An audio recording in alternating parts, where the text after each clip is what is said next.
My Lords, I welcome this long-awaited media bill and I declare an interest as per register. My Lords, the children's television sector is in crisis. Ofcom has identified a dramatic shift in viewing habits amongst young people, particularly over the age of 7.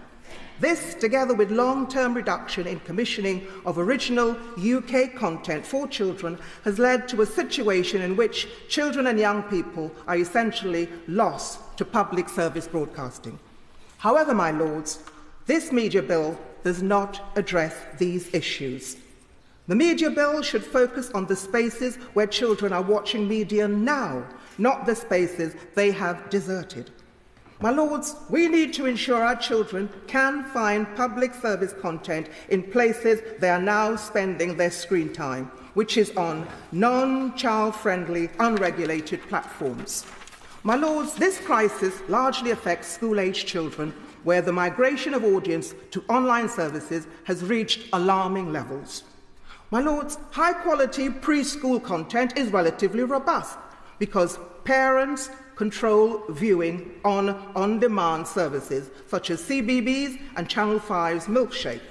For older children, the problem of audience loss becomes acute. Live-action content that reflects the lives and concerns of British children is the hardest hit and is at risk of disappearing from commercial PSBs altogether. My Lord, the BBC, who is the biggest provider of UK content for school-aged children, has decided to focus more resources on animation to win back young viewers lost to streamers and video-sharing sites.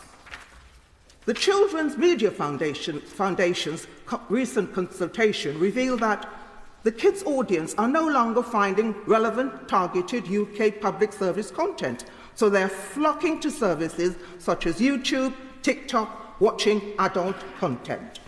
Alarmingly, my Lords, the consultation also showed that this fundamental shift in viewing was a likely contributing factor to the post-pandemic crisis of childhood, with severe implications for the personal well-being of a generation of young people.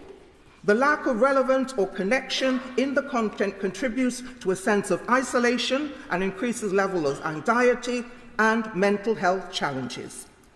My Lord, over the past 75 years, high-quality UK content for children has been a huge British success story and has been the envy of the world. But over the past 20 years, consumption by children of the traditional regulated PSB content has been in freefall.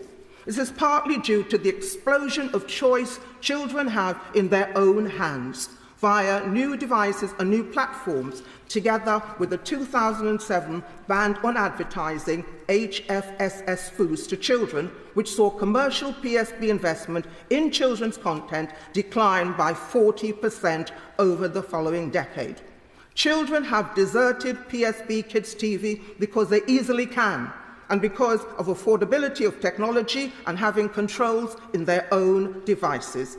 Added to the mix is the huge rise of unregulated advertising and subscription video-on-demand platforms like YouTube or TikTok, as well as Netflix and Disney+, where children are watching content aimed at international audiences dominated by US content. My Lords, who do we want to be role models for our children?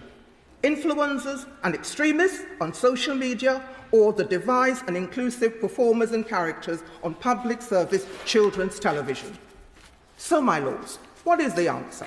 Well, one was the powerful and relatively low-cost intervention of the government's 3-year pilot of the Young Audiences Content Fund. This successful fund, which has now ended, supported the creation of quality, distinctive content for audiences up to the age of 18 on public service broadcasters and on their online platforms. My Lords, when I secured more powers for Ofcom in relation to children's TV programmes in the 2017 Digital Economy Act, I was pleased ITV increased its investment in partnership with this fund. Sadly, that content got relatively small audiences on CITV and ITV Hub because revenue was very limited, partly due to restrictions in the products that can be advertised to children. Ultimately, it was these pressures that led to the closure of CITV recently. In contrast, YouTube alone takes around £50 million a year in advertising revenue with unregulated children's content. My lords, it is very difficult for PSB broadcasters to invest in kids' TV content. They don't have the scale of kids' audience or a fraction of the revenue from kids' content that they once had.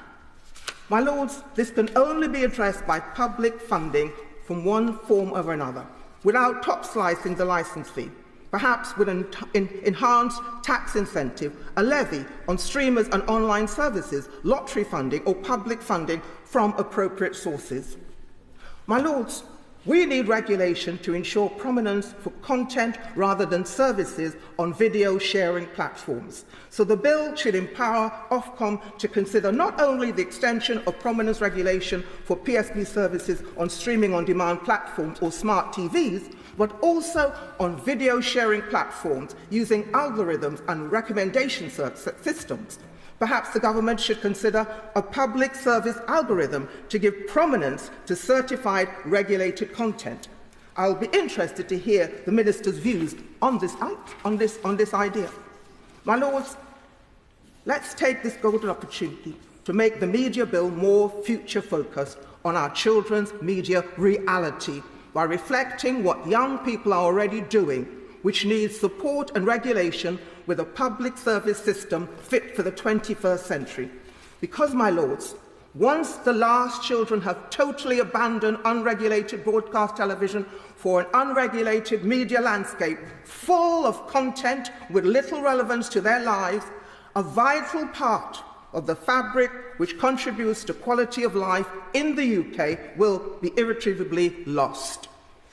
Yeah.